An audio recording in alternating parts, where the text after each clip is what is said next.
Sir Mayuri, sir मला हा वर्तुळ पाकळीचा प्रश्न नाही समजला.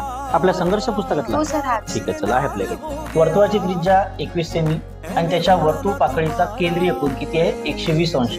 तर वर्तुळ पाकळीचं क्षेत्रफळ काढायचं आहे. आता वर्तुळ पाकळीचं क्षेत्रफळ काढताना पहिल्यांदा वापरायचं वर्तुळाचं क्षेत्रफळ सूत्र काय आहे? पाय आर स्क्वेअर. तर 22/7. आर डायरेक्टली घ्यायचं किती? 21. स्क्वेअर म्हणजे 2 वेळा. आता एवढ्यावरून फक्त वर्तुळाचं क्षेत्रफळ निघत, त्याला ऍड काय करायचं? हा कोन किती? 120 आणि वर्तुळाचं अंशात्मक माप 360. आता कॅल्क्युलेट केलं, 0 0 कॅन्सल, 12 1 12 पार 36, 3 7 21, 7 7 कॅन्सल, 21 2 42, किती उरले? 4, 21 2 42 आणि 4 46, 462 सेंटीमीटर स्क्वेअर.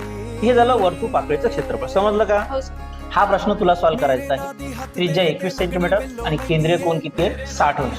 तर वर्तुळ पाकळीचं क्षेत्रफळ